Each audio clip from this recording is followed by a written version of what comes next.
Welcome to coding help. आज हम लोग प्रॉब्लम देखेंगे पाथ विथ मैक्सिमम प्रोबेबिलिटी। ये लीड कोड का डेली प्रॉब्लम है। चलिए देखते हैं क्वेश्चन क्या दिया गया है।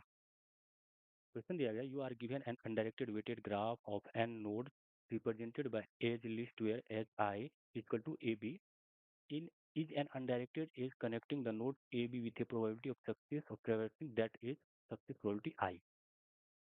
n नोड है, जीरो बेस्ड इंडेक्सिंग है तो 0 से n - 1 तक नोड होगा। अब एज दिया गया है, एज लिस्ट दिया गया है कि हमें ए नोड से बी नोड पे जाएंगे।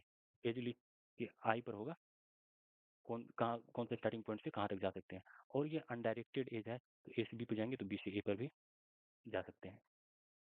अब एज ऑफ आई है तो सक्सेस प्रोबेबिलिटी ऑफ आई जो है ए से बी और बी से ए तक जाने का प्रोबेबिलिटी बता रहा है यहाँ पर।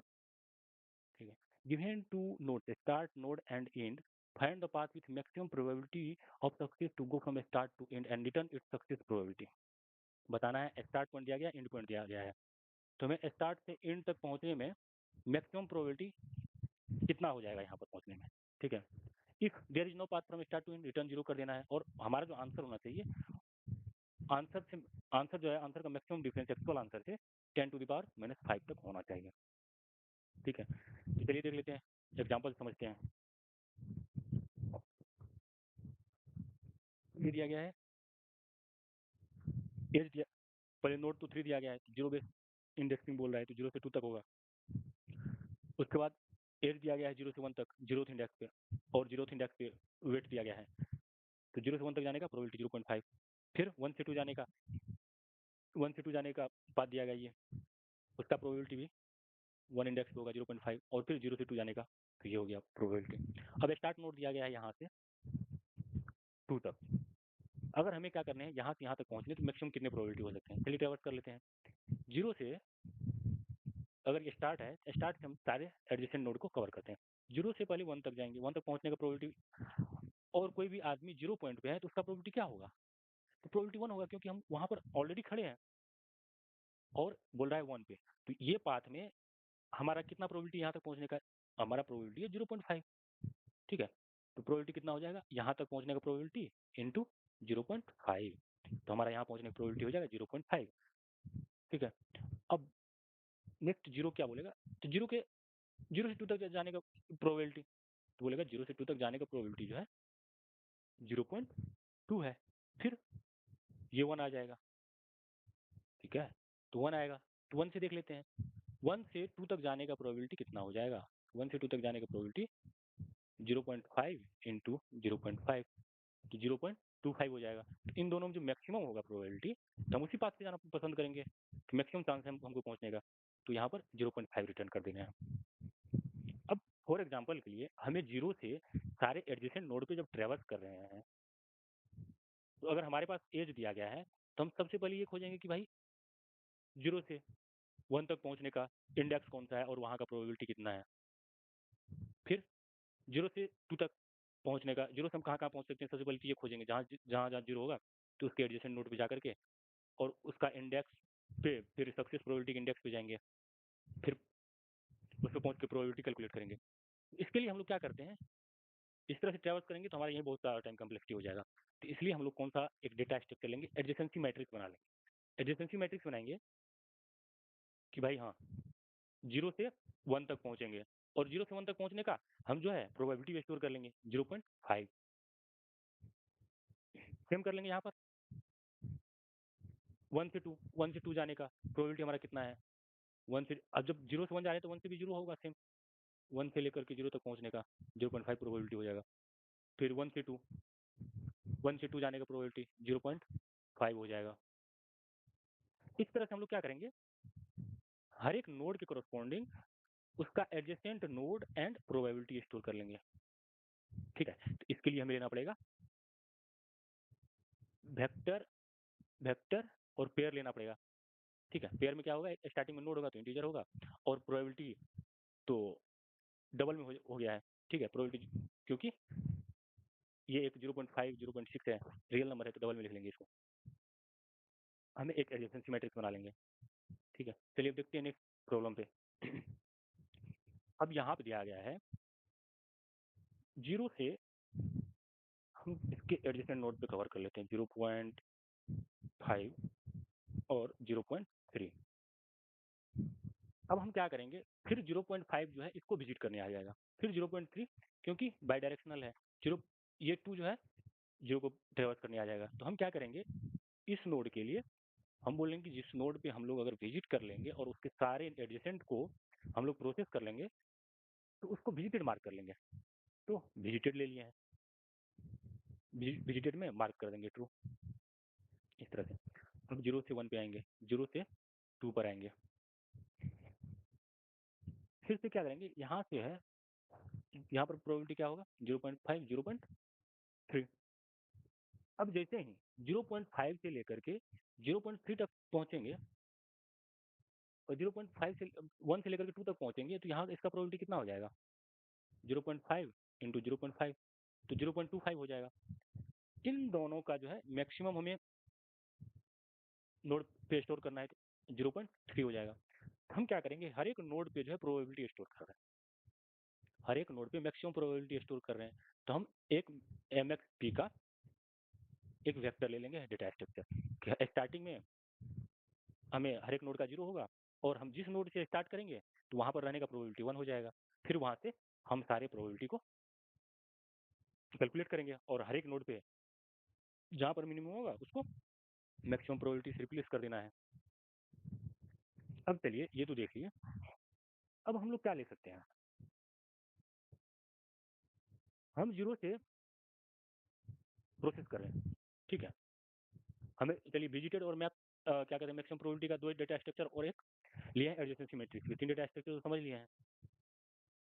अब देख लेते हैं कि और कौन सा डेटा स्ट्रक्चर लेना है। अब 0 से 1 पे जाएंगे और 0 से 2 पर आएंगे तो हम 0 को विजिटेड मार्क कर देंगे। हमारे पास आ जाएगा 0.5 और 2 पे पहुंचने का 0.3। हम यहाँ पर ले लेते हैं 0.5 की जगह 0.7 ले लेते हैं अपने हिसाब से। अब फॉर एग्जाम्पल हम 0.5 के थ्रू प्रोसेस करेंगे तो यहाँ पर 0.35 आ जाएगा और इसको फिर विजिटेड मार्क कर देंगे। अब इस पॉइंट से देखेंगे सारे एडजेसेंट विजिटेड है तो इससे हम कहीं नहीं जा पाएंगे तो हमारा मैक्सिमम प्रोबेबिलिटी 0.35 आ जाएगा। बट अगर अगर हम लोग यहाँ 0 से प्रोसेस करके 1 आ जाएंगे 0.5 पे और यहाँ पर 0.3 पे आ गए, हमें इसको 1 के जगह हम अगर 2 नोड पे आ गए तो हमारा प्रोबेबिलिटी कितना है 0.3 और ये विजिटेड हो चुका है तो हम फिर से इसको विजिट करने नहीं जाएंगे। 2 पर 0.3 है और यहाँ से यहाँ तक जाने का प्रोबेबिलिटी क्या है 0.3 इंटू 7 0.21। अब इसको विजिट कर चुके हैं, अब इस नोड पे आएंगे, अब इन दोनों में मैक्सिमम यहाँ पर 0.5 होगा। अब फिर 1 से हम ना 0 पे जा पाएंगे और ना 2 पे आ पाएंगे। अगर ना 0 पे जा पाएंगे ना 2 पे आ पाएंगे तो हमें क्या करेंगे, इसको विजिट करके पूरा अगर नोड हमारा पूरा नोड का एडिशन प्रोसेस हो चुका है तो हम लूप के बाहर आकर के और जो एंड नोड है उसका प्रोबेबिलिटी रिटर्न कर देंगे। इसका प्रोबेबिलिटी हो जाएगा 0.3, ठीक है 0.3 हो जाएगा। लेकिन आप देखेंगे ये 0.5 और 0.7 इसके थ्रू आ रहे हैं तो 0.35 आ रहा है, बट अगर हम इसके थ्रू आ जा रहे हैं तो हमारा 0.3 आ रहा है। तो फिर हम कैसे कैलकुलेट करेंगे, फिर वो कैलकुलेट करने के लिए हमें क्या करना पड़ेगा, जैसे ही जीरो किसी भी नोड के एडजेसेंट को अगर हम प्रोसेस करेंगे तो उसको डिक्रीजिंग ऑर्डर में करेंगे, ठीक है। जिसका प्रोबेबिलिटी ज्यादा है उसको पहले प्रोसेस करना है, फिर उसके बाद जाकर के स्मॉलर को प्रोसेस करना है, क्योंकि हमें मैक्सिमम प्रोबेबिलिटी चाहिए, ठीक है।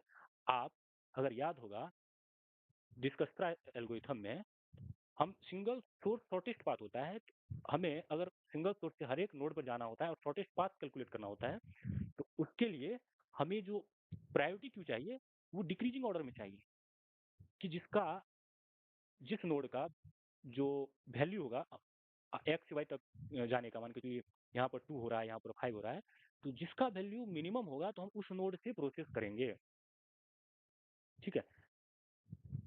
इसी तरह इसमें अगर हमें मैक्सिमम चाहिए तो हमें मैक्सिमम प्रोबेबिलिटी लेकर के प्रोसेस करना पड़ेगा, उस तरह से सॉर्ट करके फिर मैक्सिमम प्रोबेबिलिटी करेंगे। अब इसको स्टोर करने के लिए हमें क्या चाहिए, priority queue. Priority queue priority Q by default जो है डिक्रीजिंग, जिसका वैल्यू ज़्यादा होता है उसका प्रायोरिटी ज़्यादा होता है, तो इसलिए उसको पहले रखता है। ठीक है, अब हम जब प्रायोरिटी क्यू में वैल्यू रख देंगे, कोई भी मान के चलिए वैल्यू रख देंगे कि यहाँ प्रोबेबिलिटी 0.5 है, तो वो बोलेगा कि ये प्रोबेबिलिटी तो 0.5 दे दी है, लेकिन कौन सा नोड का है, तो इसलिए जो प्रोबेबिलिटी हम स्टोर करेंगे तो उसके साथ हमको नोड को भी स्टोर करना पड़ेगा। समझ गए? तो नोड को स्टोर करेंगे और प्रोबेबिलिटी को पहले इसलिए रखेंगे कि हमको प्रोबेबिलिटी डिक्रीजिंग ऑर्डर में चाहिए, इसलिए प्रायोरिटी क्यू होगा, पेयर के साथ होगा। पेयर के साथ होगा कि एक प्रोबेबिलिटी होगा और नोड होगा जिस नोड पे प्रोबेबिलिटी होगा, इस तरह से हम एक प्रायोरिटी क्यू ले लेंगे। ठीक है, तब उसके बाद जो हम करेंगे तो यहाँ पर देख लीजिए 0 आएगा, यहाँ 1 प्रोबेबिलिटी होगा, यहाँ पर 0.5 होगा, 0.3 होगा। अब जैसे ये दोनों प्रायोरिटी क्यू होगा तो बोलेगा कि बड़ा तो ये है, तो ये पहले आएगा यहाँ से, फिर चले जाएंगे हम लोग यहाँ पर 0.35 आ जाएगा, फिर यहाँ से आएंगे ये वाला आएंगे यहाँ पर 0.35 जैसे ही आएगा तो आप क्या देखेंगे 0.35 आएगा, तो इस नोड पे पहले 0.3 था, अब 0.35 आ गया, तो ये ज़्यादा आ गया तो मैक्सिमम रख देंगे, और हमने एक प्रायोरिटी क्यू मैक्सिमम प्रोबेबिलिटी वाला ऑलरेडी देख चुके हैं। तो चलिए ये देख लेते हैं एडजेसेंसी मैट्रिक्स। एडजेसेंसी मैट्रिक्स में स्टार्टिंग नोड से, ठीक है, हमें नोड 0 से लेकर के n-1 तक होगा, और हर एक नोड पे हम पेयर लेंगे, स्टार्टिंग नोड से कहाँ तक जाना है और उसका प्रोबेबिलिटी क्या है, तो एडजेसेंसी मैट्रिक्स इस तरह से कैलकुलेट कर लेंगे। 0 की करस्पॉन्डिंग 1 और 1 की करस्पॉन्डिंग 0 बाई डायरेक्शनल है, इसलिए बाई डायरेक्शनल, और क्या बोलते हैं इसको, अनडायरेक्टेड, अनडायरेक्टेड ग्राफ है। हमारे पास जो है डेटा स्ट्रक्चर, वेक्टर ले लिए सीन के लिए, प्रायोरिटी के लिए, ये प्रोबेबिलिटी के लिए, और ये नोड के लिए। अब डबल मैक्सिमम प्रोबेबिलिटी के लिए ले लिए हैं और हर एक का प्रोबेबिलिटी 0 ले लिया है स्टार्टिंग में। अब जैसे ही हमारा स्टार्ट नोड और एंड नोड मिलेगा, स्टार्ट नोड और एंड नोड मिलेगा, तो स्टार्ट नोड पर हम ऑलरेडी है तो उसका प्रोबेबिलिटी 1 हो जाएगा, तो 1 प्रोबेबिलिटी के साथ स्टार्ट नोड को पुश कर देंगे और maximum probability of start node 1 हो जाएगा।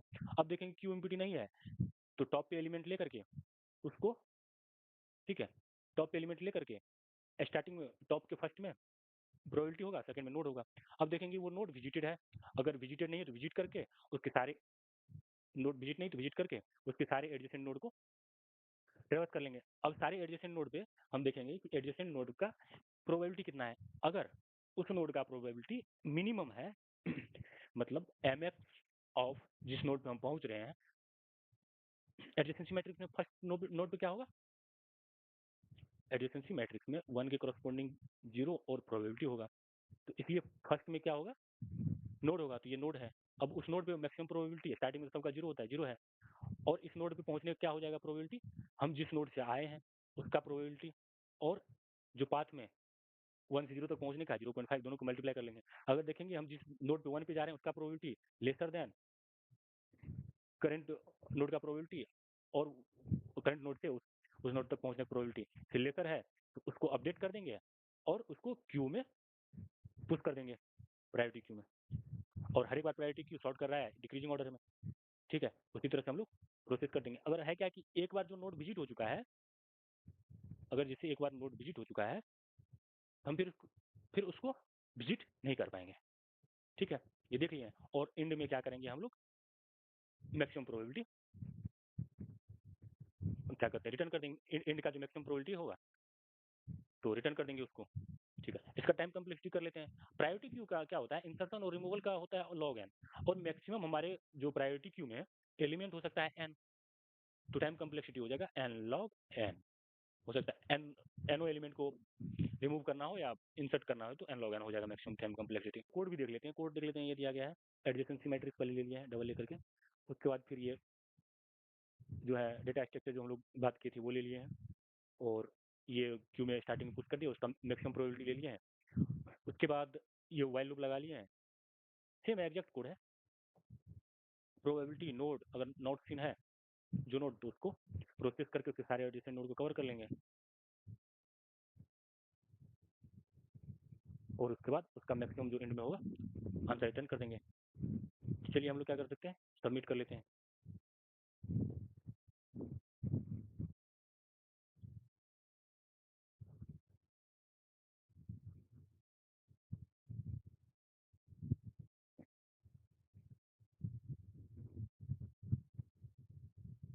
सबमिट भी हो गया।